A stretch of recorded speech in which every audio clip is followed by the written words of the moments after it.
وهو الذي جعل الليل والنهار خلفة لمن أراد أن يذكر أو أراد شكورا আল্লাহ তাআলা বলেন, ওই সত্তা যিনি রাত্র এবং দিনকে একটার আরেকটার অনুগামী করে দিয়েছেন। রাতের পরে দিন আসে, দিনের পরে রাত্র আসে, একটার পর একটা আসে, একটাকে আরেকটার অনুগামী করে দিয়েছেন।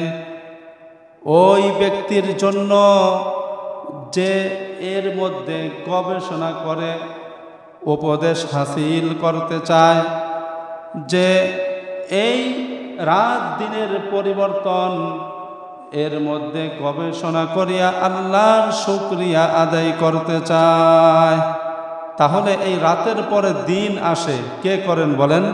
আল্লাহ। দিনের পরে আবার রাত আসে, কে করেন বলেন? আল্লাহ। আবার রাতকে দিনের ভিতরে ঢুকায় দেন, তিনি কে? আল্লাহ। আবার দিনকে রাতের মধ্যে ঢুকায় দেন। এই যে এখন যেই সময় আসতেছে, এখন কিন্তু এই দিন আস্তে আস্তে রাতের মধ্যে ঢুকে যাইতেছে। দিন কি হইতেছে ভাই? আস্তে আস্তে এখন রাতের মধ্যে ঢুকতেছে। এই যত দিন যাবে সামনের দিকে এগোতে থাকবো আমরা, আস্তে আস্তে দিন রাতের মধ্যে ঢুকে যাব। এগুলো কে করেন বলেন? আল্লাহ। এই যে বছর আমাদের দেশে কয়েকটা ক্যালেন্ডার চালু আছে, বাংলা ক্যালেন্ডার, ইংরেজি ক্যালেন্ডার, আর একটা হলো আরবি ক্যালেন্ডার। আরবি ক্যালেন্ডার যেটাকে আমরা হিজরি সন বলি, হিজরি সাল বা আরবি বছর, আরেক ভাষায় আছে চান্দ্র বছর। যেহেতু আরবি বছরটা চাঁদের সাথে সম্পৃক্ত, এজন্য এটাকে চান্দ্র বছরও বলা হয়। আরবি হিজরি সনের আজকে 1445 হিজরির শেষ মাস জিলহজ মাসের আজকে হলো 28 তারিখ। আর কয়েকদিন পরেই আমাদের সামনে নতুন একটি বছর, 1-2 দিন পরেই নতুন একটি বছর 1446 হিজরি সমাগত। আমরা ইস্তেকবাল জানাবো। আমাদের সামনে একটি সম্মানিত মাস মুহররম মাস আমাদের সামনে আসন্ন, আমরা ইস্তেকবাল জানাবো। আরবি প্রত্যেকটা সালেরই এক একটা ইতিহাস আছে। এই হিজরি সন, আরবি হিজরি সন, এটা মুসলমানদের নিজস্ব একটা ক্যালেন্ডার, মুসলমানদের নিজস্ব স্বকীয়তা, সংস্কৃতি, মুসলমানদের সমস্ত ইবাদত, মুসলমানের নামাজ, আমাদের ঈদুল ফিতর, আমাদের ঈদুল আজহা, আমাদের লাইলাতুল বারাত, আমাদের রোজা, আমাদের সিয়াম, আমাদের সমস্ত বিধানগুলা, এমনকি আমাদের জাকাত, আমাদের হজ, আমাদের কুরবানি, এই সব কিছুই আরবি বছরের সাথে সম্পৃক্ত, ঠিক কিনা ভাই? নাকি অন্য কোনো ক্যালেন্ডারের সাথে, ইংরেজির সাথে? না, ওই ইংরেজি ক্যালেন্ডারের নিচেও দেখেন লেখা দেয় চাঁদ দেখার উপর নির্ভরশীল, লেখা দেয়। তাহলে আমাদের সমস্ত ইবাদত কোন বছর অনুযায়ী হয় বলেন? আরবি হিজরি সন অনুযায়ী। এই জন্য হিজরি সন এটা আমাদের নিজস্ব সন, মুসলমানদের নিজস্ব ক্যালেন্ডার, মুসলমানদের নিজস্ব সংস্কৃতি। আর এই জন্যই এই আরবি তারিখ, দিন, ক্ষণ, মাস এটা গণনায় রাখা ফরজে কেফায়া। আরবি হিজরি, আরবি তারিখ গণনা রাখা কি ফরজে কেফায়া। ফরজে কেফায়া বলে কাকে? এক এলাকার মধ্যে যদি কেউই না জানে আরবি তারিখ আজকে কত তারিখ, তাহলে ফরজ তরকের কারণে সকলেই গুনাহগার হবে, সকলেই গুনাহগার হবে। আর যদি 1-2 জন জানে তাহলে সকলেই বেঁচে গেল। কত এলাকা আছে, কত জায়গা আছে আরবি মাস তারিখ কিছুই জানে না। কিন্তু ইংরেজি মনে হয় যেন মায়ের গর্ভ থেকে দুনিয়াতে আসলেই ইংরেজি বছর আছে, কত তারিখ সবাই জানে। এমনকি মানুষ মুসলমান আমাদের নিজস্ব সংস্কৃতি আরবি গণনা বাদ দিয়ে ইংরেজিকে দিনের এই দুনিয়াবি লাইনে তো গণনা করে, আখেরাতের লাইনেও গণনা করে। দুনিয়াবি লাইনে তো স্পষ্ট সব কিছুই চলে এই অনুযায়ী, আর আখেরাতের লাইনে কেমনে? কবরস্থানে গিয়া দেখেন, প্রত্যেকটা কবরের যে নেম প্লেট আছে, এই নেম প্লেটের ভিতরে দেখবেন আগস্টের 10 তারিখে ইন্তেকাল করেছেন, ঠিক না? ওখানেও ওই ইংরেজি সালই মানুষ গণনা করে, কিন্তু এটা আদৌ ঠিক নয়, এটা আমাদের জন্য অনুচিত। মুসলমান সব সময় আরবিকে গণনা করবে, আরবি অনুযায়ী তার জীবন পরিচালনা করবে, এটা মুসলমানের শান। আল্লাহ আমাদেরকে আরবি হিজরি সনের সাথে সম্পৃক্ত হওয়ার এবং আরবি হিজরি সনের তারিখকে চর্চায় আনার তৌফিক দান করেন, বলেন আমিন। এই আরবি হিজরি সন এটা কখন থেকে শুরু হয়? বিশ্বনবী সাল্লাল্লাহু আলাইহি ওয়াসাল্লাম 570 মতান্তরে 71 খ্রিস্টাব্দে এই দুনিয়াতে আসেন। তিনি আসার আগে আরব যুগে কোনো নিজস্ব কোনো ক্যালেন্ডার ছিল না। রাসূল করিম সাল্লাল্লাহু আলাইহি ওয়াসাল্লাম দুনিয়াতে আসার আগেও এই আরব যুগে নিজস্ব কোনো ক্যালেন্ডার ছিল না। তখন মানুষ কিভাবে হিসাব রাখত, কিভাবে গণনা করত? যেমন বড় ধরনের কোনো একটা ঘটনা ঘটছে, ওই ঘটনাকে ঠিক রেখে যে অমুক ঘটনার 2য় বছরে বড় একটা ভূমিকম্প হয়েছে, ওই ভূমিকম্পের বছরের পরের বছর আব্রাহা তার বিশাল হস্তি বাহিনী নিয়ে কাবা শরীফে আক্রমণ করেছিল, বড় একটা ঘটনা ঘটছিল, বলা হয় হস্তি বাহিনীর ঘটনার এতদিন পরে।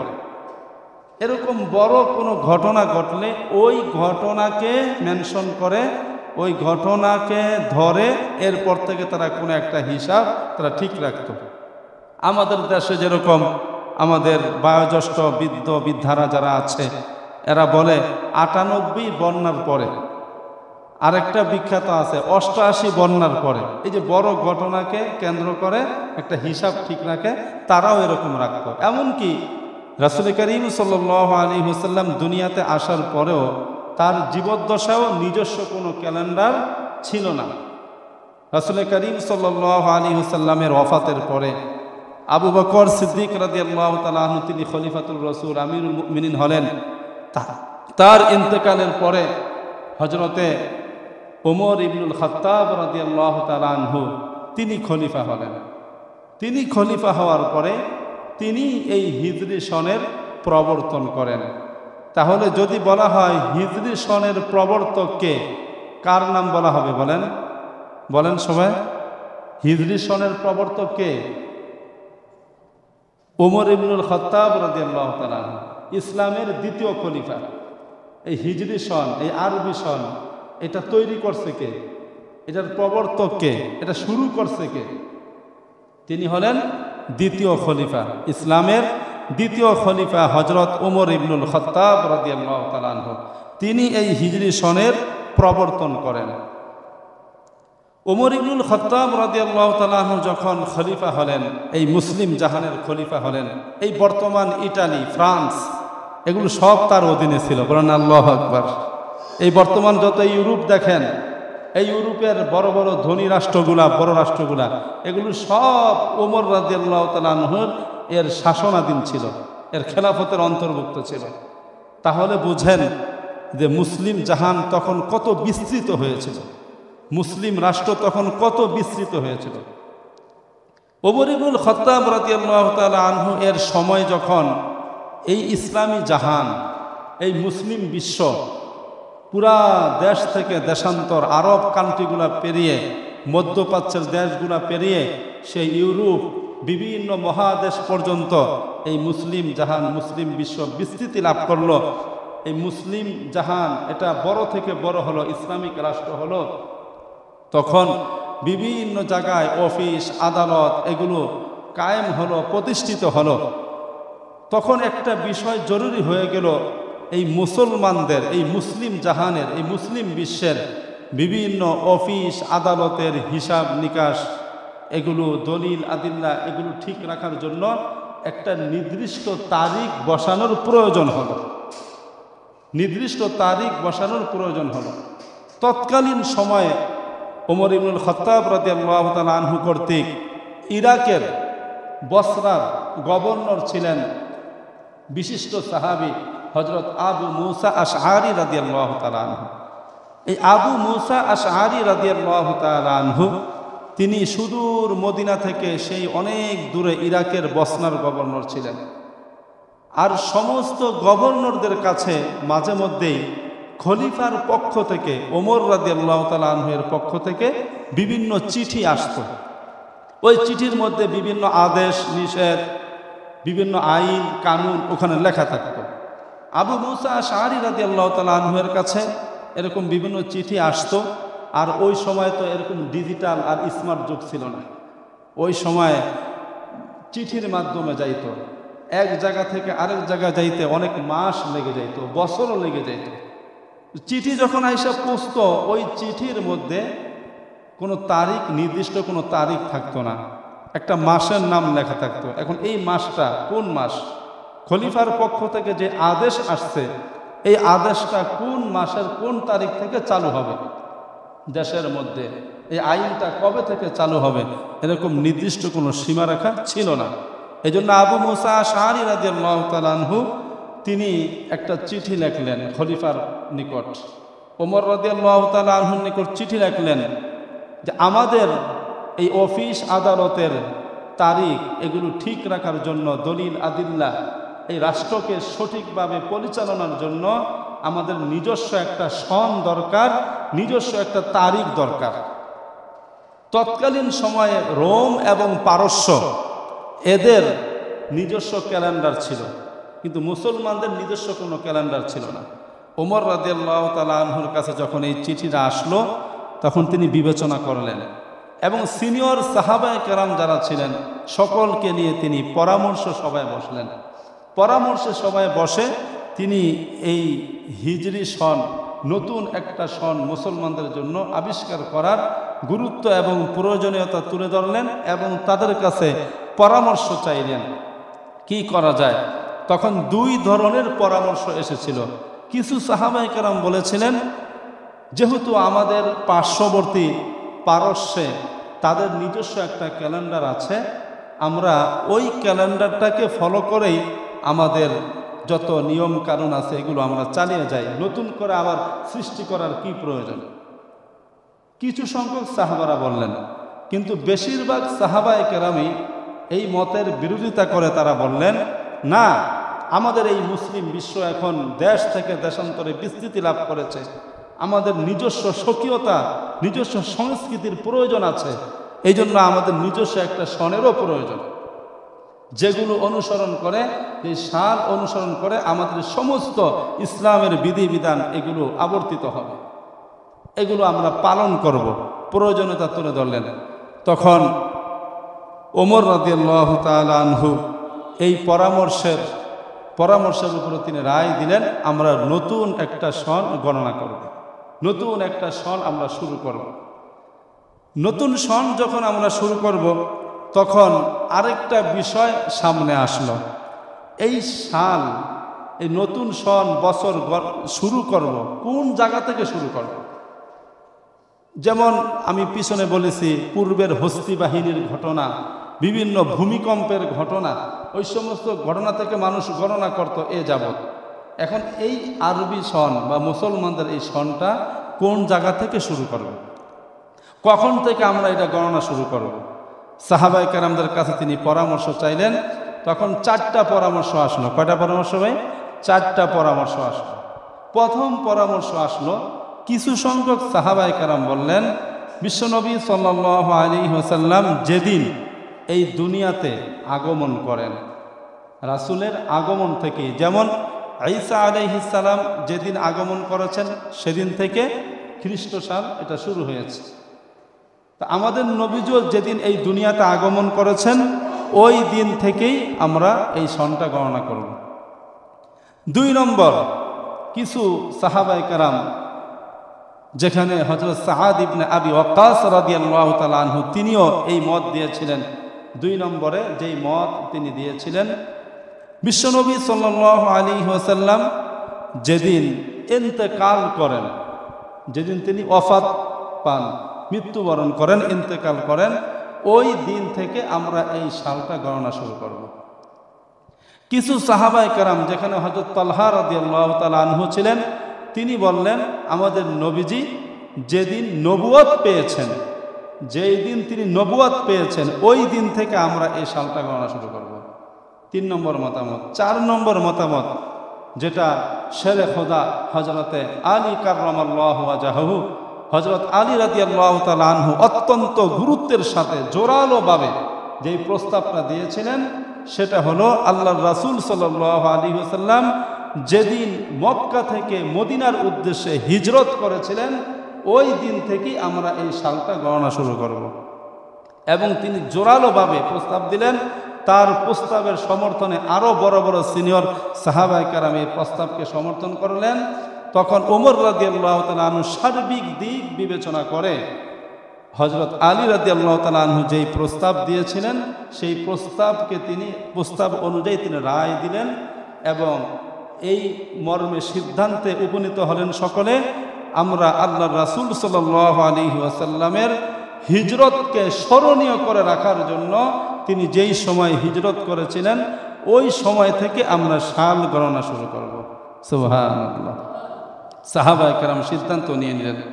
বিশ্বনবী সাল্লাল্লাহু আলাইহি ওয়াসাল্লাম মক্কা থেকে মদিনায় তিনি হিজরত করেছিলেন। এই হিজরত, এখন কথা হলো 4টা মত আসছিল, অন্য মতগুলা না দিয়ে এই মতকে কেন প্রাধান্য দেওয়া হলো?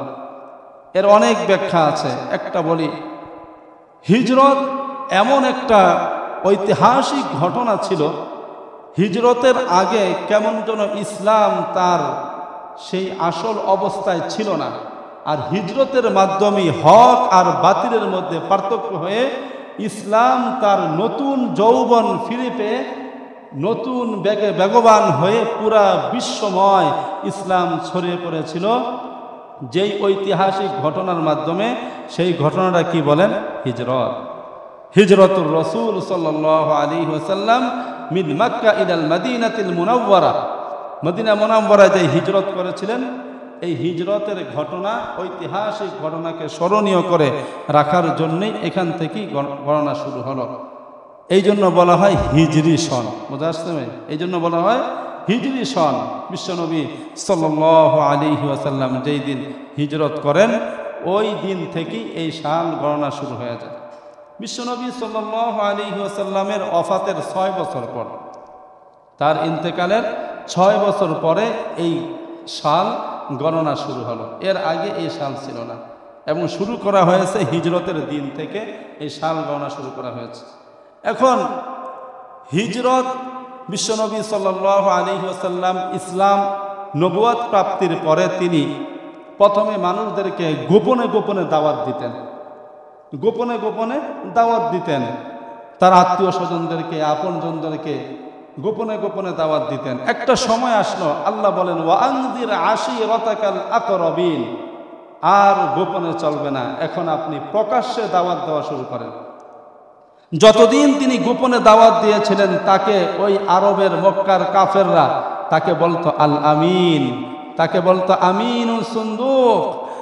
এই বিশ্বনবী সাল্লাল্লাহু আলাইহি ওয়াসাল্লামকে তারা বলতো যে আপনি হলেন সবচেয়ে সত্যবাদী, আপনি হলেন আস-সাদিক আল মাসদুক, সত্যবাদীর থেকেও বড় সত্যবাদী, আপনি হলেন সবচেয়ে বিশ্বস্ত। মক্কার কাফেররা, এই মুশরিকরা পর্যন্ত আল্লাহর রাসূলের কাছে আমানত রাখত। তারা নিজেদের উপর আস্থা রাখত না, কিন্তু আল্লাহর রাসূলের উপর আস্থা রাখত। কিন্তু যেদিন থেকে তিনি প্রকাশ্যে ইসলামের দাওয়াত দেওয়া শুরু করলেন, সেদিন থেকে তারা সেই আল আমিনকে এখন বলতেছে উনি একজন মাজনুন, উনি একজন সাহের, উনি একজন কাহের, উনি একজন শায়ের, উনি একজন পাগল, ওনার কোনো মাথার গিলু ঠিক নাই। বিভিন্ন ধরনের আজে বাজে এবং জাদুগ্রস্ত, জাদুকর বিভিন্ন ধরনের আজে বাজে মন্তব্য তার ব্যাপারে এখন শুরু করলো। কেন ভাই? যখন ইসলামের দাওয়াত প্রকাশ্যে দেওয়া শুরু করলো। বিশ্বনবী সাল্লাল্লাহু আলাইহি ওয়াসাল্লামের উপরে বিভিন্নভাবে মক্কার কাফেররা মুশরিকরা অত্যাচার শুরু করলো। এই অত্যাচারের মাত্রা এত ছিল যে আল্লাহর রাসূল যেই কাবা শরীফে সকলের প্রবেশের সেখানে অনুমতি আছে, আল্লাহর রাসূল যখন সেখানে নামাজ পড়তেন, সেজদায় যাইতেন, আল্লাহর রাসূলের ঘাড়ের উপরে ওই উটের নাড়ি বুড়ি এনে এগুলো ফেলে রাখতো। নাউজুবিল্লাহ। আল্লাহর রাসূল নামাজে যাওয়ার জন্য যেই পথ ব্যবহার করতেন ওই পথের মধ্যে কাঁটা বিছিয়ে রাখতো। আল্লাহর রাসূল যেই রাস্তা ব্যবহার করতেন ওই রাস্তার মধ্যে আবু জাহেলের মতো এরকম পাপিষ্ঠ, এরকম নরাধম সে বিভিন্ন ধরনের গর্ত খুঁড়ে রাখতো, আল্লাহর রাসূলকে বিভিন্নভাবে কষ্ট দিত। শুধু আল্লাহর রাসূলকেই নয়, আল্লাহর রাসূলের এই দাওয়াতে যারা ইসলাম গ্রহণ করেছিল মুসলিমে মুসলমান তাদের উপর অত্যাচারের স্টিমুলা তারা চালাচ্ছ। তারাই তো বিভিন্নভাবে তাদেরকে নির্যাতন করত, জুলুম করত। আল্লাহর রাসূল সাল্লাল্লাহু আলাইহি ওয়াসাল্লামকে আল্লাহ তাআলা এই সময়ে এই নাজুক মুহূর্তে তাকে হিজরতের জন্য অনুমতি দিলেন। সংক্ষেপে বলে যাচ্ছে, সাহাবায়ে কেরাম যাদের মক্কার মধ্যে ঘর বাড়ির কোনো অভাব ছিল না, জমি জমার কোনো অভাব ছিল না, ধন সম্পদের কোনো অভাব ছিল না, ঘর বাড়ি ফেলে, সম্পদ ফেলে, স্ত্রী পরিজন ফেলে, মা বাবা ফেলে, সকলকে ফেলেই তারা মক্কা অভিমুখে ঈমানের জন্য, আল্লাহর জন্য, রাসূলের জন্য, ইসলামের জন্য হিজরত শুরু করেছেন। কোথায়? মদিনা অভিমুখে। এখান থেকে আমাদের জন্য শিক্ষা, আমি যদি বলি আমানতু বিল্লাহ, আমি ঈমান এনেছি, আল্লাহর প্রতি ঈমান এনেছি, আল্লাহকে বিশ্বাস করি, আল্লাহর রাসূলকে বিশ্বাস করি, তাহলে এই ঈমানের পরীক্ষা দেওয়ার জন্য আমাকে প্রস্তুত থাকতে হবে। ঈমানের বিনিময় দিতে হয়। আল্লাহ পাক রব্বুল আলামিন সূরাতুল আনকাবুতের শুরুতেই বলেছেন, আলিফ লাম মিম আহাসিবান নাসু আন ইউতরাকু আন ইয়াকুলু আমান্না ওয়া হুম লা ইফতানুন। আল্লাহ বলতেছেন, আহাসিবান নাসু, মানুষকে এটা মনে করে, আন ইউতরাকু আন ইয়াকুলু আমান্না, সে বলবে আমি মুমিন, আমি ঈমানদার, আর ঈমানের দাবি করবে, আর তাকে আমি এমনি ছেড়ে দিব? ফাতান্না, তাকে আমি পরীক্ষা নিব। অনেক পরীক্ষা নেওয়া হবে, ঈমানের বিনিময় দিতে হয়। ঈমান মুমিন হিসাবে দাবি করলে তাকে পরীক্ষা দিতেই হবে। আর আমাদের যদি কখনো পরীক্ষা দিতে হয়, কখনো যদি আমাদের ঈমানের পরীক্ষা দিতে হয়, এর জন্য প্রস্তুত থাকতে হয়। ঈমানের জন্য সাহাবায়ে কেরাম যেরকম নিজেদের ঘর বাড়ি ছেড়েছেন, ধন সম্পদ ছেড়েছেন, স্ত্রী পরিজনকে ছেড়েছেন, বাবা মাকে ছেড়েছেন, আমাদের সামনে যদি কখনো এরকম ঈমানি পরীক্ষা আসে, আমাদেরকে এরকম ছাড়তে হবে, ত্যাগ করতে হবে, কুরবানি করতে হবে। কিন্তু আমরা ঈমানি পরীক্ষা দিতে নারাজ। আমাদের ঈমান তো এরকম, ঈমানের কোনো পরীক্ষা আসলে ঈমানকে আমরা ছেড়ে দিই, দুনিয়াকে আমরা গ্রহণ করি। ঠিক কিনা ভাই? দুনিয়াকে আমরা গ্রহণ করি। সাধারণ একটা নির্বাচন আসলে ঈমান বিক্রির মহড়া চলে, ঈমান বিক্রির মহড়া চলে। তখনই এই আয়াতের স্পষ্ট প্রমাণ আপনারা দেখতে পাবেন যে ঈমান মানুষের কাছে কতটুক দামি। ঈমান মানুষের কতটুক দামি। লা ঈমানা লিমান লা আমানাতা লাহু, যার আমানতদারিতা নাই তার ঈমানও নেই। আমি আমার ঈমানকে কত জনের কাছে বিক্রি করি? নির্বাচন আসলে কত জনের কাছে ঈমানকে আমি বিক্রি করি, আমার আমানতকে বিক্রি করি, মানে ঈমানকে বিক্রি করে ফেললাম। তাহলে ঈমান আমাদের কাছে দামি? ঈমান আমাদের কাছে দামি নয়। আমাদের কাছে দামি হলো এই দুনিয়া। এই জন্য আল্লাহর রাসূল সাল্লাল্লাহু আলাইহি ওয়াসাল্লাম তার সাহাবায়ে কেরামদেরকে নিয়ে তিনি হিজরত করলেন। যেই দিন তিনি হিজরত করলেন ওই দিন থেকে যেই সালটা গণনা করা হয় সেই সালের নাম কি বলেন? হিজরি সাল, হিজরি সন। বিশ্বনবী সাল্লাল্লাহু আলাইহি ওয়াসাল্লামের এই হিজরতকে স্মরণীয় করে রাখার জন্য আল্লাহ হযরতে ওমর রাদিয়াল্লাহু তাআলা আনহু তিনি হিজরি সাল গণনা শুরু করেন। যখন এই পরামর্শ হলো যে হিজরতের দিন থেকে বছর গণনা শুরু করব, এখন মাস হলো 12টি। কয়টি বলেন? মাস হলো 12টি। কোন মাস থেকে শুরু করবেন এটা নিয়ে আবার পরামর্শ বসেন। কোন মাস থেকে শুরু করব? পরামর্শে বসার পরে যখন সাহাবায়ে কেরামদের থেকে পরামর্শ চাইলেন, তখন কিছু সাহাবায়ে কেরাম বললেন রবিউল আউয়াল মাস, যেই মাসের মধ্যে আল্লাহর রাসূল জন্মগ্রহণ করেছেন, ইন্তেকালও করেছেন, একটা স্মরণীয় মাস, এই মাস থেকে শুরু করা যায়। কিছু সাহাবায়ে কেরাম পরামর্শ দিলেন রমাদান মাস সবচেয়ে শ্রেষ্ঠ মাস, এই মাস থেকে আমরা শুরু করতে পারি। কিছু সাহাবায়ে কেরাম পরামর্শ দিলেন মুহররম মাস, মুহররম মাস এই মাসটা অত্যাধিক সম্মানিত মাস। কোরআনের মধ্যে এই মাসের কথা এসেছে, আমরা এই মাস থেকে শুরু করতে পারি। হযরত ওমর রাদিয়াল্লাহু তাআলা আনহু তৃতীয় নম্বর যে প্রস্তাব, মুহররম মাস, এই মাস থেকে আমরা শুরু করব। এই জন্য আরবি হিজরি সন এটা তার কোন মাস থেকে শুরু করেছেন বলেন তো? বলেন কোন মাস থেকে শুরু করা হয়েছে? লাস্টে 3টা সম্পর্ক প্রশ্ন করবো ইনশাআল্লাহ, প্রশ্নগুলো মনে রাখবেন। মুহররম মাস থেকে আমাদের আরবি সন শুরু করা হয়েছে। কেন? এই মুহররমের আগে জিলহজ মাস, যেই জিলহজ মাসে অনেক মানুষ তারা হজে যায়, আল্লাহর ঘর বাইতুল্লাহ তাওয়াফের জন্য যায়। আর হজে যখন কোনো ব্যক্তি যায়, সে যখন ওখান থেকে ফিরে আসে, কিভাবে ফিরে আসে বলেন? বেগুনা মাসুম হয়ে, নিষ্পাপ হয়ে সে ফিরে আসে। তো কেমন যেন এই জিলহজ মাসে আল্লাহর বান্দারা বান্দিরা হজ করে নিজের জিন্দিগির সমস্ত গুনাহগুলোকে মাফ করিয়ে জীবনটাকে ফ্রেশ করে নতুন একটা জীবন নিয়ে ফিরে আসে। এই জন্য সাহাবায়ে কেরাম বললেন, নতুন জীবন নিয়ে যেরকম ফিরে আসলো, ফিরে এসেই যেন নতুন একটা বছর দিয়া তার জিন্দিগিটা আবার শুরু করে। এই জন্য মুহররম মাসকেই হিজরি সনের প্রথম বছরের প্রথম মাস হিসাবে সিদ্ধান্ত নেওয়া হলো। আল্লাহু আকবার। এই মাস কতটা গুরুত্বপূর্ণ, এই মাস আল্লাহর কাছে এবং তার রাসূলের কাছে কতটা গুরুত্বপূর্ণ। মুহররম মাস, এই মাস আল্লাহ রব্বুল ইজ্জাত ওয়াল জালালের কাছে এতটা সম্মানিত যে মুহররম মাস 5টা বৈশিষ্ট্যের কারণে, 5টা মর্যাদার কারণে এটা আল্লাহর কাছে সম্মানিত। কয়টা মর্যাদা ভাই? 5টা। এই মুহররম মাসের 5টা স্পেশালিটি রয়েছে, 5টা বৈশিষ্ট্য রয়েছে, 5টা মর্যাদা রয়েছে। 1 নম্বর মর্যাদা, এই মুহররম মাস হলো আশহুরে হুরুমের একটি, শাহরুম মিন আশহুরিল হুরুম, 4 সম্মানিত মাসের একটি। আল্লাহ রাব্বুল ইজ্জাত ওয়াল জালাল কুরআনুল কারীমের 9 নম্বর সূরা সূরাতুত তাওবার 36 নম্বর আয়াতের মধ্যে বলেন, ইন্না ইদ্দাতাশ শুহুরি ইনদাল্লাহি 12 শাহরা ফি কিতাবিল্লাহি ইয়াওমা খালাকাস সামাওয়াতি ওয়াল আরদ মিনহা আরবাআতুন হুরুম। আল্লাহ পাক রব্বুল আলামিন সূরা তাওবার মধ্যে বলেন, যেদিন থেকে আল্লাহ তাআলা আসমান এবং জমিনকে বানাইছেন, সেই দিন থেকে আল্লাহর কাছে 12টি মাস পরিগণিত। কয়টি মাস? 12টি মাস। মিনহা আরবাআতুন হুরুম, এর মধ্যে 4টা মাস হলো সম্মানিত। 4 মাস সম্মানিত, কিন্তু কোন 4 মাস এটা কিন্তু কোরআনের মধ্যে বলা হয় না। এটা আবার এই আয়াতের তাফসীর করে বিশ্বনবী সাল্লাল্লাহু আলাইহি ওয়াসাল্লাম বুখারী শরীফের হাদিসের মধ্যে বলেছেন, আন আবি বকরা রাদিয়াল্লাহু তাআলা আনহু قال قال رسول الله صلى الله عليه وسلم الزمان قد استدار كهيئته السنة 12 شهرا। বিশ্বনবী সাল্লাল্লাহু আলাইহি ওয়াসাল্লাম বলেন যে এই বছর, এই সময়, এটা ঘূর্ণয়মান, মানুষের কাছে আবর্তিত হতে থাকে। 12টি মাসে বছর, যেদিন থেকে আসমান জমিন বানানো হয়েছে, 12টি মাসে বছর। মিনহা আরবাআতুন হুরুম, এই 12টি মাসের মধ্যে 4টা মাস আবার সম্মানিত, স্পেশাল। সেই 4 মাস কি? সালাসাতুন মুতাওয়ালিয়াতুন, 3টা মাস হলো ধারাবাহিকভাবে, যুলকাদা, যুলহিজ্জা ওয়াল মুহররম। জিলকদ, জিলহজ, মুহররম ও রজব মুদর আল্লাযী বাইনা জুমাদা ওয়া শাবান।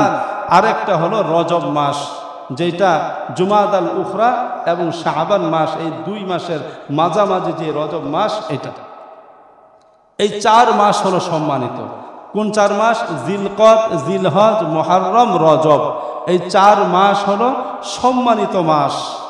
এই সম্মানিত 4 মাস, এটা তৎকালীন সময়ে জাহিলি যুগের আরবদের কাছেও সম্মানিত ছিল। তারা এই 4 মাসকে আলাদাভাবে সম্মান করত। আল্লাহ যেরকম সম্মান দিয়েছেন, তারাও সম্মান করত। তাহলে এই মুহররম মাসটা হলো আশহুরে হুরুমের 4 যেই সম্মানিত মাস, এই 4 সম্মানিত মাসের একটি। 2 নম্বর মুহররম মাসের বৈশিষ্ট্য, এটা হলো এমন মাস, যেই মাসের মধ্যে সমস্ত যুদ্ধ বিগ্রহ, সমস্ত ধরনের অন্যায় অনাচার, এগুলোকে আল্লাহ তাআলা বিশেষভাবে হারাম করে দিয়েছেন। ফালা তাযলিমু ফীহিন্না আনফুসাকুম, আল্লাহ বলতেছেন, অতএব এই হারাম মাসগুলা যখন আসে, এই মুহররম মাস যখন আসে, তোমরা বিশেষ করে অন্যায় পাপ থেকে বিরত থাকবে। যুদ্ধ বিগ্রহ করা যাবে না। কিন্তু আরবরা, মক্কার কাফেররা, মুশরিকরা, এরা এই মাস যখন আসতো নিজেদের স্বার্থে অনেক অপকৌশল করত। এই মক্কার মুশরিকরা এই মাসগুলা নিয়ে যেই হোলি খেলা খেলতো, এগুলাকে যেভাবে তারা নিজের স্বার্থ অনুযায়ী ব্যবহার করত, বর্তমান বিশ্ব শাসন ব্যবস্থার দিকেও যদি আপনারা তাকান, দেখবেন ওরাও এখন এই নীতি, এই মক্কার মুশরিকদের নীতি অনুসরণ করতেছে। তাদের স্বার্থের জন্য, তাদের রাষ্ট্র ক্ষমতাকে টিকিয়ে রাখার জন্য ওই মুশরিকদের স্বার্থ, মুশরিকদের নীতি তারা অনুসরণ করতেছে। কিভাবে? আমাদের এই আরবি হিজরি সন, এটা বলেন তো সূর্যের সাথে সম্পৃক্ত না চাঁদের সাথে সম্পৃক্ত? চাঁদের সাথে সম্পৃক্ত, চাঁদের সাথে সম্পৃক্ত। আর ইংরেজি সাল যেটা আছে, এটা কিসের সাথে সম্পৃক্ত? সূর্যের সাথে সম্পৃক্ত। চাঁদ ঘূর্ণয়মান, এই জন্য এই আমাদের আরবি হিজরি সনটাও এটা ঘোরে, কিন্তু ইংরেজি কিন্তু ঘোরে না। ওই জানুয়ারির জায়গায় থাকে, ফেব্রুয়ারি জায়গায় থাকে। শীত যখন, গরম যখন, পুরা বছর সব সময় একই রকম থাকে। কিন্তু রোজা, আমরা রোজা কোনো সময় রাখছি শীতের মধ্যে, আবার কোনো সময় রাখছি গরমের মধ্যে, তাই না? আমরা কোনো সময় গ্রীষ্মকালে ঈদ করেছি, আবার কোনো সময় বর্ষার সময় ঈদ করি, এরকম হয় না? মানে কি? এটা ঘোরে, এটা ঘুরতে থাকে। কখনো রোজা আমরা এক সময় দিন যখন একেবারে ছোট ছিল তখনও রোজা রেখেছি, আবার যখন দিন একেবারে 18 ঘন্টা পেরিয়ে আরও বেশি হয়ে যায়, অনেক বড় দিন, প্রখর রৌদ্রের মতো রোজা রাখছি না কষ্ট করে। তো এই আরবি, এটা তো ঘূর্ণয়মান। ওই মক্কার মুশরিকরা, ওরা যদি কোনো যুদ্ধ লেগে যাইত, মুসলমানদের বিরুদ্ধে কোনো যুদ্ধ লেগে যাইত, এখন ওই যুদ্ধের মধ্যে দেখা গেল মুশরিকদের পাল্লাটা একটু ভারী আছে, যদি আর একটু সময় পায় যুদ্ধের, তাহলে মুসলমানদেরকে তারা পরাজিত করতে পারবে। কিন্তু আর একটু সময় নিতে গেলে একদিন পরে হারাম মাস চলে আসবে, আর হারাম মাস এসে গেলে যুদ্ধ বিগ্রহ বন্ধ। এই ব্যাপারে তারা খুব কঠোর, যে এই মাসগুলো আসলে যুদ্ধ বন্ধ করতেই হবে, এই ব্যাপারে কঠোর, এটা খুব মেনে চলে তারা। তখন তারা নিজেদের স্বার্থে আগেই ঘোষণা দিত, এবছর রজব মাস এখন হবে না, আরো 2 মাস পরে গিয়া হবে, এই ঘোষণা দিয়ে দিত। আবার তাদের বিভিন্ন একটা কাফেলা আসতেছে, ব্যবসায়ী কাফেলা, সিরিয়া থেকে ব্যবসায়ী একটা কাফেলা আসতেছে, ওই কাফেলাকে লুণ্ঠন করবে। মুশরিকদের অভ্যাসই ছিল এই জেনা ব্যভিচারে লিপ্ত হওয়া আর লুণ্ঠন করা, ছিনতাই রাহাজানি করা, ডাকাতি করে নিজেদের উদরপূর্তি করা, এটাই তাদের প্রধান অভ্যাস ছিল। বড় একটা কাফেলা আসতেছে, অনেক বড় ব্যবসায়ী কাফেলা, এটাকে লুণ্ঠন করতে হবে। কিন্তু হারাম মাসের ভিতরে এই ধরনের ডাকাতি করা, ছিনতাই রাহাজানি, এগুলো হারাম ছিল, ওরা কখনো এগুলো করতো না। কিন্তু খবর পাইছে কাফেলা একটা আসতেছে, এই কাফেলা এই সময় এখানে এসে পৌঁছবে। তো পৌঁছলে এমন সময় পৌঁছবে যে এই সময় হারাম মাস শুরু হয়ে যাবে। তার আগেই ঘোষণা দিত, উক্কাজ বাজারে গিয়া ঘোষণা দিয়া দিত, এই বছর জিলকদ মাস বা মুহররম মাস এই পরের মাসে হবে না, এটা 2 মাস পরে গিয়া হবে, নাউজুবিল্লাহ, 2 মাস পরে গিয়া হবে। এরকম তারা অপকৌশল করত। আল্লাহ তাআলা তাদের এই অপকৌশলের নিন্দা করে আয়াত অবতীর্ণ করেছেন, ইন্নামান নাসিউ জিয়াদাতুন ফিল কুফর। এই যে হেরফের করা, পরিবর্তন আগে পরে করে দেওয়া, পরিবর্তন করা, এইটা কুফুরের উপরে আরেক কুফরি। ওরা তো এমনিও কাফের, ছিনতাই রাহাজানি করে, এটা তো একটা কুফরি কাজ। আবার এই কুফরের উপরে এই হারাম মাসকে পরিবর্তন করে আবার তারা কুফরি করলো। ঠিক এরকমই বিশ্বময় এখন যে রাষ্ট্র ব্যবস্থা চলতেছে, অনেক বিষয় দেখবেন শাসকরা তাদের স্বার্থের উদ্ধারের জন্য এরকম বিভিন্ন আইন কানুনকে পরিবর্তন করে নিজেদের মতো করে বানিয়ে নেয়, ঠিক কিনা ভাই? মক্কার মুশরিকদের কাছেও এই হারাম মাসটা অত্যন্ত সম্মানিত ছিল। মুহররম মাস, আল্লাহ বলেছেন ফালা তাযলিমু ফীহিন্না আনফুসাকুম, এই মাসগুলা যখন আসে তখন তোমরা এই মাসের মধ্যে কোনো ধরনের অন্যায় অনাচার এগুলো তোমরা করবে না। মুহররম মাসের 3 নম্বর বৈশিষ্ট্য, এই মুহররম মাস এটা এমন একটা মাস, যেই মাসের মধ্যে এমন একটা দিন রয়েছে, যেই দিন যদি কেউ রোজা রাখে, একটা রোজা রাখে, তাহলে একটা রোজার বদলে আল্লাহ পাক রব্বুল আলামিন পিছনের 1টি বছরের গুনাহকে মাফ করে দিবেন। সুবহানাল্লাহ। কয়টি বছরের? একটি বছরের গুনাহকে মাফ করে দিবেন। বিশ্বনবী সাল্লাল্লাহু আলাইহি ওয়াসাল্লাম বলেন, সিয়ামু ইয়াউমি আশুরা আহতাসিবু আলাল্লাহ আন ইউকাফফিরা আস-সানাতাল্লাতী ক্বাবলা। বিশ্বনবী সাল্লাল্লাহু আলাইহি ওয়াসাল্লাম বলেন, কেউ যদি আশুরার রোজা রাখে তাহলে আল্লাহ পাক রব্বুল আলামিনের কাছে আমি আশাবাদী তার পিছনের একটি বছরের গুনাহকে আল্লাহ পাক রব্বুল আলামিন মাফ করে দিবেন। সুবহানাল্লাহ। 3 নম্বর বৈশিষ্ট্য। 4 নম্বর বৈশিষ্ট্য, এটা হলো শাহরুল্লাহ। এটা কি ভাই? শাহরুল্লাহ, অর্থাৎ আল্লাহর মাস। মুহররম মাসটা আল্লাহর মাস। তাহলে অন্য 11টা মাস কি আল্লাহর মাস না? অন্য 11টা মাসও আল্লাহর মাস, কিন্তু বিশেষভাবে আল্লাহর রাসূল হাদিসের ভিতরে এই মাসকে আল্লাহর মাস বলেছেন, এই জন্য এর মর্যাদা বেড়ে গেছে। আল্লাহর রাসূল সাল্লাল্লাহু আলাইহি ওয়াসাল্লাম বলছেন, যদি তুমি রোজা রাখো, আফজালুস সিয়ামি বা'দা রমাজান শাহরুল্লাহিল মুহররম। আল্লাহর রাসূল বলতেছেন, রমজানের পরে সবচেয়ে শ্রেষ্ঠ রোজা হলো মুহররমের রোজা, আশুরার রোজা। সুবহানাল্লাহ। এখানে কি বলেছেন? শাহরুল্লাহিল মুহররম, মানে শাহরুল্লাহ, আল্লাহর মাস। 4 নম্বর বৈশিষ্ট্য। 5 নম্বর বৈশিষ্ট্য, ইসলামিক ক্যালেন্ডারের আরবি হিজরি সনের প্রথম মাসের নাম কি বলেন? মুহররম মাস। প্রথম মাসের নাম কি? মুহররম মাস। তাহলে মুহররমের 5টা বৈশিষ্ট্য। 1 নম্বর, এটা হলো আশহুরে হুরুমের 4 সম্মানিত মাসের একটি। 2 নম্বর, এই মাসের মধ্যে যুদ্ধ, বিগ্রহ, অন্যায়, অনাচার, পাপাচার বিশেষভাবে এগুলোকে আল্লাহ পাক রব্বুল আলামিন নিষেধ করেছেন।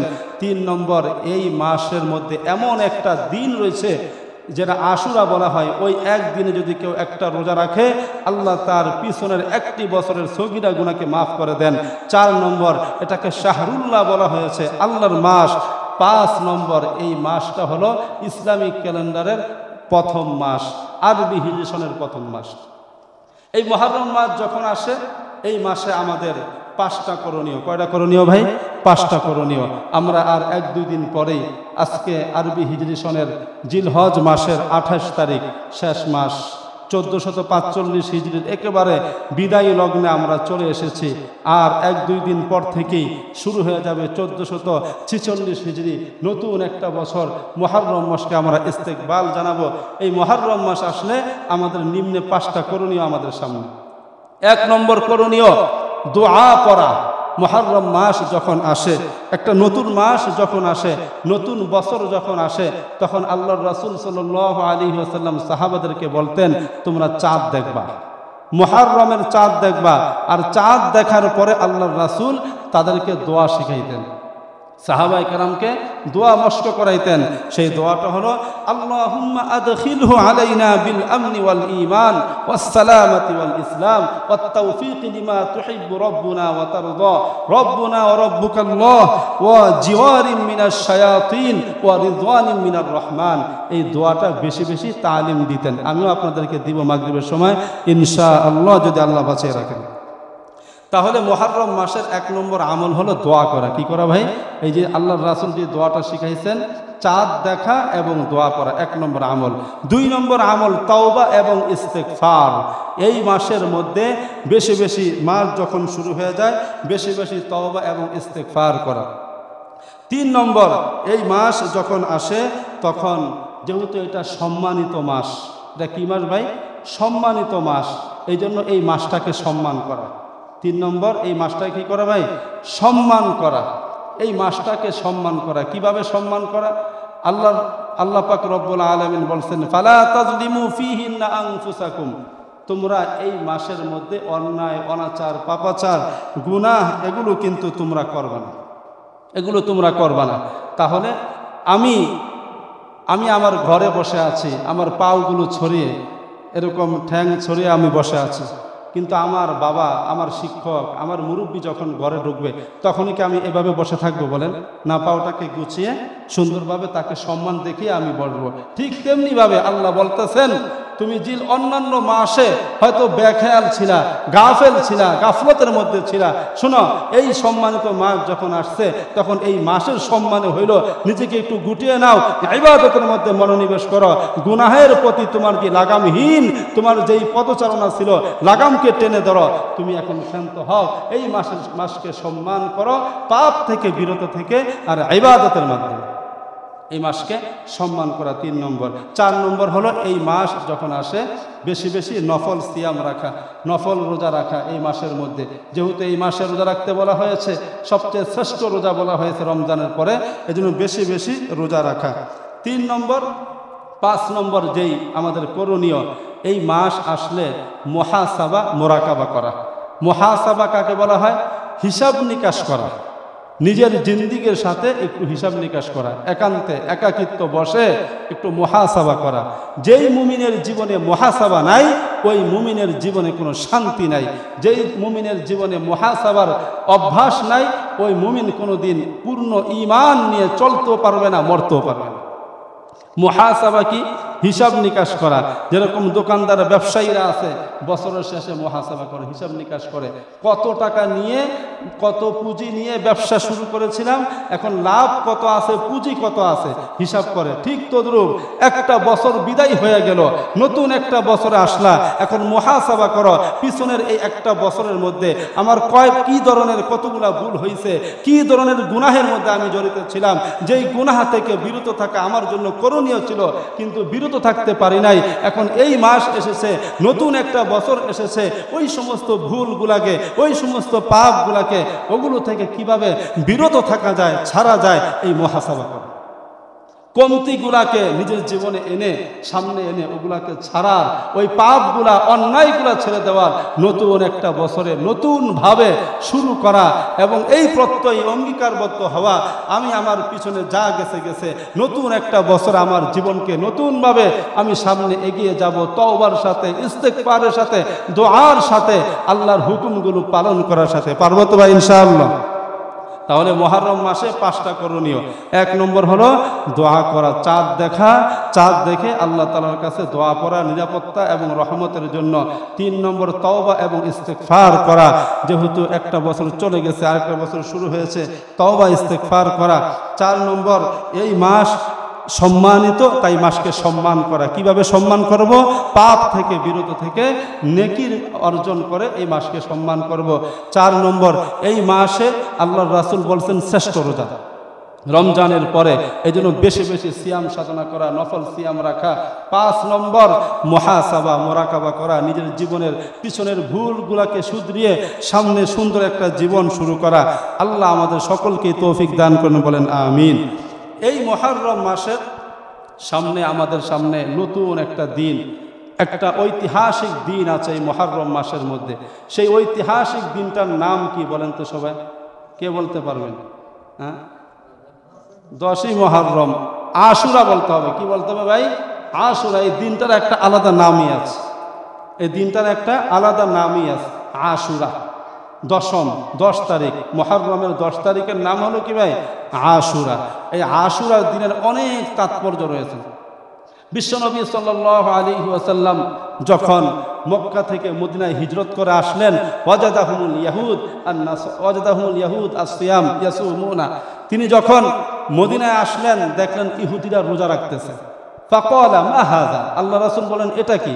তোমরা কেন রোজা রাখো? তোমরা ইহুদি, আল্লাহকে মানো না, আল্লাহ রাসূলকে মানো না, আবার রোজাও দিয়ে রাখি, ভালোই তো মুত্তাকি হয়ে গেছো তোমরা, কিসের রোজা রাখো? তখন তারা বলে হাযা ইয়াউমুন সালিহ, এটা একটা খুব সুন্দর নেক দিন। হাযা ইয়াউমুন আযীমুন, এটা বড় একটা দিন।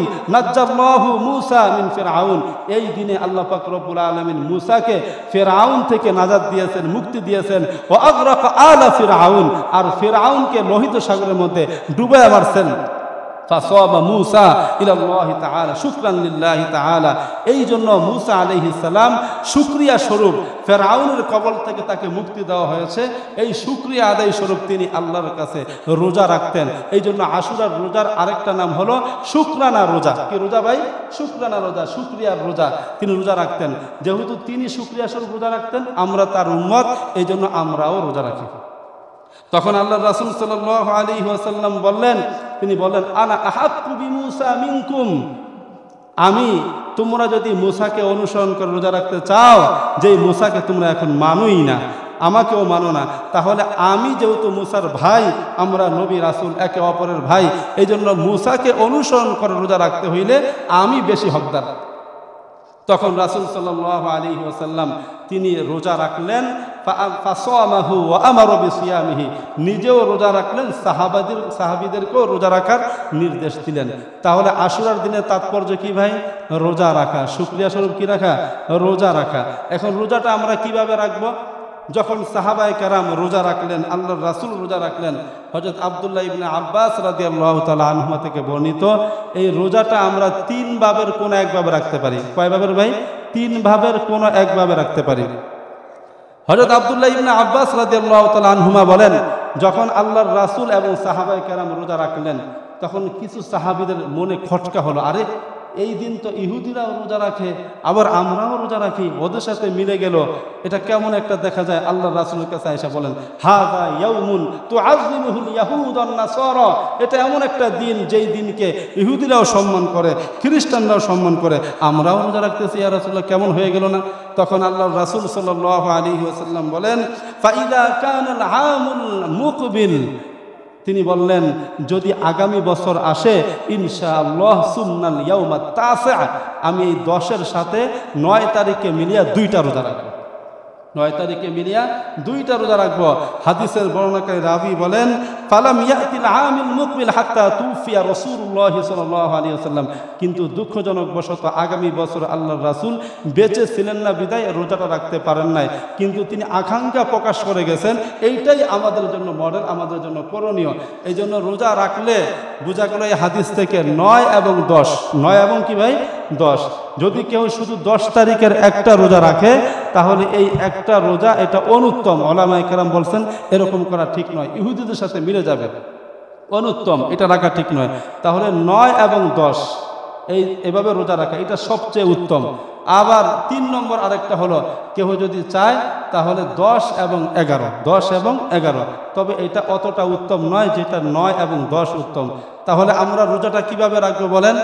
9 এবং 10 ভাই এখন থেকে নিয়ত করি, মুহররমের চাঁদ এখনো ওঠে নাই, এখন থেকে আমরা নিয়ত করি আরো 10-12 দিন আছে যে একটা রোজা রাখবো অবশ্যই, এবং এই রোজা রাখার মাধ্যমে আমি আমার জিন্দেগীর সমস্ত গুনাহগুলোকে মাফ করায় নিব। বলেন আমিন। এই মুহররমের রোজা 2 কারণে এটাকে রোজাকে ত্যাগ করা উচিত নয়, ছাড়া উচিত নয়। 1 নম্বর, মুহররমের এই আশুরার রোজাটা বিশ্বনবী সাল্লাল্লাহু আলাইহি ওয়াসাল্লামের তার নিয়মিত সুন্নাহ ছিল। হযরত হাফসা রাদিয়াল্লাহু তাআলা আনহা বলেন, আরবাউন লাম ইয়াকুন ইয়াদআহুন্না নবী সাল্লাল্লাহু আলাইহি ওয়াসাল্লাম, 4টা জিনিস এমন আছে যেই 4টা জিনিস আল্লাহর রাসূল জিন্দেগিতে কখনোই ছাড়তেন না। 1 নম্বর সিয়ামা আশুরা, আশুরার রোজা। 2 নম্বরে সিয়ামা আইয়ামাল আশরি, জিলহজ মাসের প্রথম 9 দিনের রোজা। সিয়ামা আইয়ামি বিদ, প্রত্যেক চান্দ্র মাসের 13, 14, 15 তারিখের রোজা। ও রাকআতাইনে ক্বাবলাল ফজর। আর 4 নম্বর হলো ফজরের প্রথমে, ফজরের ফরজের পূর্বে 2 রাকাত সুন্নত। এই 4টা আমল কখনই ছাড়তেন না। যেহেতু আশুরার রোজাটা আল্লাহর রাসূলের নিয়মিত সুন্নাহ ছিল, এজন্য আমরা উম্মত হিসাবে আমাদের জন্য উচিত এই সুন্নাহটা পালন করা। রোজাটা রাখবো তো ভাই ইনশাআল্লাহ। 2 নম্বর যেই কারণে এই আশুরার রোজাটা ছাড়া উচিত নয়, কারণ এই আশুরার রোজা এমন একটা রোজা যেই রোজা রাখলে আমার পূর্বের কয় বছরের গুনাহ মাফ হবে বলেন তো? 1 বছরের, একটা বছরের গুনাহ মাফ হবে। আশুরার রোজাটা 2য় হিজরিতে রোজা ফরজ হয়। আমাদের যে রমজান মাসের রোজা আছে ফরজ হয়, এই রোজা ফরজ হওয়ার আগে আশুরার রোজাটা কিন্তু ফরজ ছিল, কিন্তু রোজা ফরজ হওয়ার পরে, রমজানের রোজা ফরজ হওয়ার পরে আশুরার রোজাটা নফল হয়ে যায়। কিন্তু নফল হলেও এর যে সওয়াব ছিল সেটা কিন্তু তার জায়গায় ঠিক রয়ে গেছে। এই জন্য আল্লাহর রাসূল আমাদেরকে উৎসাহিত করার জন্য বলে দিয়েছেন, সিয়ামা আশুরা আহতাসিবু আলাল্লাহি আন ইউকাফিরাস সানাতাল্লাতী ক্বাবলা, আমি আশাবাদী কেউ যদি আশুরার রোজাটা রাখে তার পিছনের 1টি বছরের গুনাহকে আল্লাহ মাফ করে দিবেন। সুবহানাল্লাহ। তাহলে আশুরার রোজাটা 2 কারণে এটা ছাড়া উচিত নয়। 1 নম্বর আল্লাহর রাসূলের নিয়মিত সুন্নাহ, 2 নম্বর এই একটা রোজা আমার পিছনের 1টি বছরের গুনাহকে মাফ করে দেবে। বলেন আলহামদুলিল্লাহ।